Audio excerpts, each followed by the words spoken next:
कामदेव ने कैसे अपनी लीला पूरा पसार दी है और उसके बाद में वो गए हैं भगवान शंकर के पास में। तो चलिए आगे की कथा शुरू करते हैं। जय श्री राम।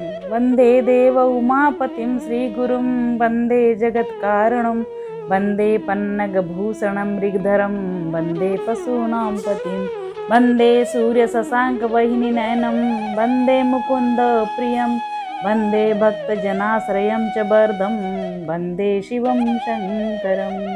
शिवो गुरु शिवो देवो शिव बंधु शरीरिणाम शिव आत्मा शिवो जीवो शिवो नंदनाय किंचनम। सिया राम मैं सब जग जानी करूं प्रणाम जोरी जुग पानी। राम कथा के रसिक तुम भक्त राजमति धीर आई सुआसन लीजिए तेज पुंज महावीर। जे सजीव जगय चर चर नारी पुरुष यस नाम ते निज निज मर जाद तजी भय सकल बस काम। जगत में स्त्री पुरुष संज्ञा वाले जितने चर अचर प्राणी थे वे सब अपनी अपनी मर्यादा छोड़कर काम के वशीभूत हो गए। सबके हृदय में काम ही काम व्याप्त हो गया। सबके हृदय मदन अभिलाषा लता निहारी नवई तरुषा का।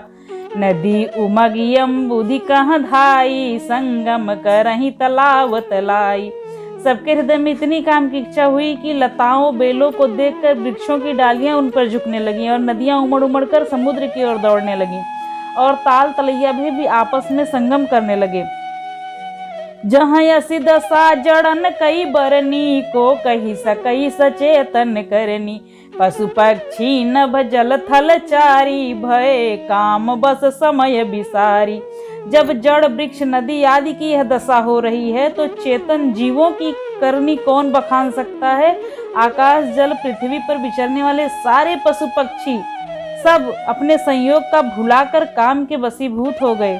मदन अंध व्याकुल सब लोका निस दिन नहीं अवलो कहीं को का। देव धनुज नर किन्नर व्याला प्रेत पिशाच भूत बैताला। सब लोग कामांध होकर व्याकुल हो गए। चकवा चकवी रात दिन नहीं देख रहे हैं।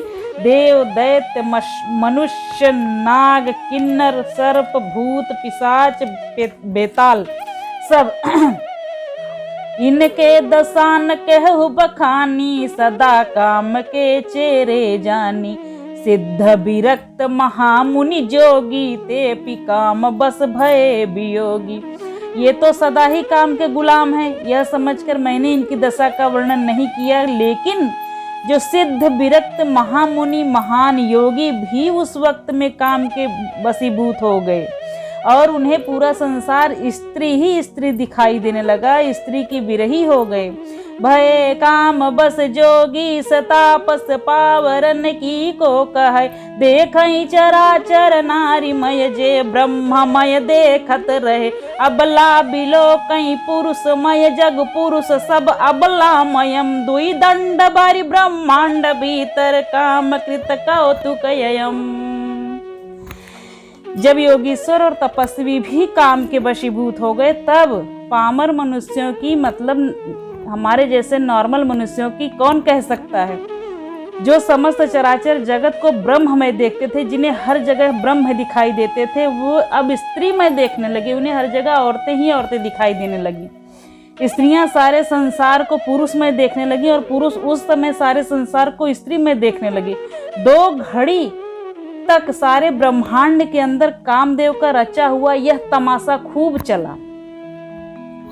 धरी न काहू धीर सब के मन मन सिज हरे। जे राखे रघुबीर ते उबरे ते ही काल महा। किसी ने भी हृदय में धैर्य धारण नहीं किया। कामदेव ने सबके मन को हर लिया। श्री रघुनाथ जी ने जिनकी रक्षा की केवल वे ही उस समय बचे। उभय घरी यस कौतुक भयऊ जो लगी काम शंभु पही गयऊ। सिवही बिलो किस संके उमारू भयऊ जथा तिथि सब संसारू। 2 घड़ी तक ऐसा तमाशा हुआ जब तक कामदेव शिवजी के पास गए शिव जी को देखकर कामदेव बिल्कुल डर गए, कांप गए एकदम से। तब सारा संसार फिर जैसा का तैसा हो गया। जैसे ही वे डरे वैसे ही फिर सब कुछ नॉर्मल हो गया, सारी सृष्टि नॉर्मल हो गई, पहले की तरह हो गई।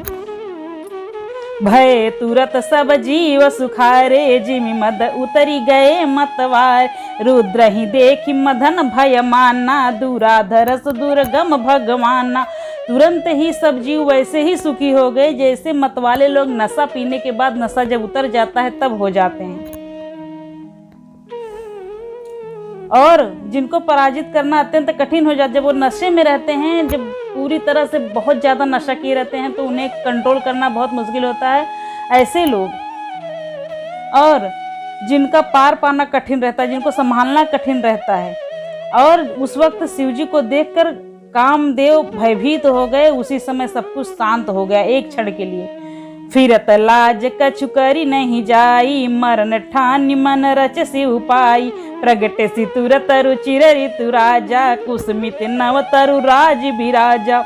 अब लौट जाने में तो मुझे लज्जा मालूम होती है। कामदेव मन ही मन विचार कर रहे हैं और कर भी कुछ नहीं पा रहा हूँ। आखिर मन में मरने का निश्चय करके कामदेव ने यह उपाय रचा। तुरंत ही सुंदर ऋतुराज बसंत को प्रकट किया और फूले हुए नए नए वृक्षों की कतारें सुशोभित हो गईं।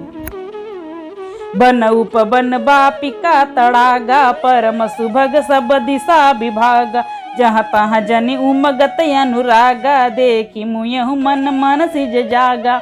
वन उपवन बावड़ी तालाब सब दिशाओं के विभाग परम सुंदर हो गए। जहाँ तहाँ मानो प्रेम उमड़ रहा है, प्रेम उमड़ रहा है, जिसे देखकर मरे भी मानो कामदेव मरे हुई लाश में, मुर्दों में कामदेव जागृत होने लगे। उस वक्त कामदेव का इतना प्रताप हुआ। जागई मनोभव मुयउ मन बन बसु भगतान परई कही। शीतल सुगंध सुमंद मारुति मदनयन लसखा सही। विकसे सरिन बहु कंज गुंजत पुंज मंजुल मधुकरा। कल हंस पिक सुख सर सरव करि गान नाचई अपछरा। मरे हुए मन में भी मानो कामदेव जागने लगे। वन की सुंदरता कहीं नहीं जा सकती। काम रूपी अग्नि का सच्चा मित्र शीतल मंद सुगंधित पवन चलने लगा। सरोवरों में अनेकों कमल खिल गए, जिन पर सुंदर भंवरे पूरा गुंजन करने लगे, गुंजायमान होने लगे। राजहंस कोयल तोते सब रसीली बोली बोलने लगे और अप्सराएं नाचने लगी, गाने लगी। सकल कला करी कोटि विधिहारे, सेन समेत चली नय चल समाधि। शिव को पेउ हृदय निकेत। कामदेव अपनी सेना समेत करोड़ों प्रकार की कलाएं उपाय करके हार गए, पर शिव जी की अचल समाधि डिगी नहीं। तब कामदेव क्रोधित हो उठा। उन्हें अंदर ही अंदर अपमान महसूस होने लगा। अपने देखी रसाल बिटप बरसा खाते ही पर चढ़े हु मदन मन माखा। सुमन चाप निज सर संधाने, यति ऋषिता की श्रवण लगी ताने। आम के वृक्ष की एक सुंदर डाली देखकर मन में क्रोध से भरा हुआ कामदेव उस पर चढ़ गया और उसने पुष्प धनुष पर अपने 5 बाण एक साथ चढ़ाए और अत्यंत क्रोध से लक्ष्य की ओर, मतलब शिव जी की ओर देखकर कान तक खींच के संधान किया। छाड़े विषम विसखी उर लागे, छूटी समाधि शंभु तब जागे। भयहु ईस मन क्षोभ विसेखी, नयन उघार सकल दिशि देखी। कामदेव ने तीक्ष्ण 5 बाण छोड़े और शिव जी के हृदय में वो जाके लगे। तब उनकी समाधि टूटी और वे जाग गए। ईश्वर शिव जी के मन में क्षोभ हुआ। उन्होंने आंखें खोली और चारों तरफ देखा। सौरभ पल्लप मदन बिलोका, भयहु को पकंप्य उतराय लोका। तब शिव सर नयन उघारा, चितवत काम भयउ जरि झारा। जब आम के पत्ते में छुपे हुए कामदेव को देखा तो उन्हें इतना क्रोध हुआ जिससे तीनों लोग कांपने लगे। डग डग डग डग डग डग डग डग एकदम डगमग डगमग डगमग डगमग। तब शिवजी ने अपना तीसरा नेत्र खोला और जैसे ही खोला ही भर, वैसे ही कामदेव को पूरी तरह देख भी नहीं पाए। तीसरा नयन और राख का ढेर हो गया, पूरा भस्म एकदम। हाहाकार भयउ जग भारी, डर पे सुर भय सुर सुखारी। समुझी काम सुख सिंचहि भोगी, भय अकंटक साधक जोगी। जगत में बहुत बड़ा हाहाकार मच गया। देवता डर गए, दैत्य सुखी हो गए, भोगी लोग काम सुख को याद करके चिंता करने लगे और साधक योगी जो है निष्कंटक हो गए। जोगी अकंटक भय पति गति सुनत रति मूर्छित भई, रोदति बदति बहु भांति करुणा करति शंकर पहि गई। अति प्रेम करि बिनती विविध विधि जोरी कर सन्मुख रही, प्रभु आशुतोष कृपाल शिव अबला निरखी बोले सही। योगी निष्कंटक हो गए। कामदेव की स्त्री रति अपने पति की यह दशा सुनते ही बेहोश हो गई, मूर्छित हो गई। उसके बाद जब उन्हें होश आया तब रोती चिल्लाती बिलखती हुई भांति भांति से करुणा करती हुई वह शिव जी के पास आई और अत्यंत प्रेम के साथ अनेकों प्रकार से विनती करके हाथ जोड़ के सामने खड़ी हो गईं। और शीघ्र प्रसन्न होने वाले कृपालु शिव जी अबला असहाय स्त्री को देखकर सुंदर उन्हें सांत्वना देने लगे, सुंदर वचन बोलने लगे। अब तेरति तव नाथ सिया रामा, कर होई है नाम अनंग सिया रामा। बिनु बपु व्यापई सबई पुनि रामा, सुन निज मिलन प्रसंग सिया रामा। हे रति, अब से तेरे स्वामी का नाम अनंग होगा, वह बिना ही शरीर के सबको व्यापेगा। अब तू अपने पति से मिलने की बात सुन। जब जदुवंश कृष्ण अवतारा, होई हरन महामहि भारा। कृष्ण तनय होई है पति तोरा, बचन अन्यथा होई न मोरा। जब पृथ्वी के बड़े भारी भार को उतारने के लिए यदुवंश में श्री कृष्ण का अवतार होगा, तब तेरा पति उनका पुत्र के रूप में उत्पन्न होगा। मेरा यह वचन अन्यथा नहीं हो सकता।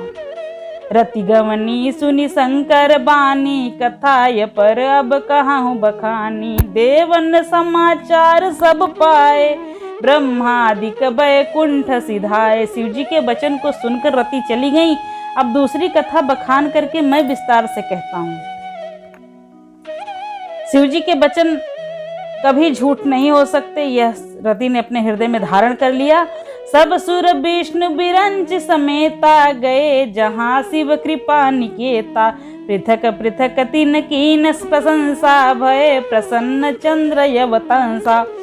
फिर वहां से विष्णु और ब्रह्मा सहित सब देवता वहां गए जहाँ कृपा के धाम शिव जी थे। उन सब ने शिव जी की अलग अलग स्तुति की और अलग अलग तरीके से प्रशंसा की। तब शशिभूषण शिव जी प्रसन्न हुए, मुस्कुराए और बोले कृपा सिंधु वृख के तू, कहा हुआ मर आए के ही हेतु।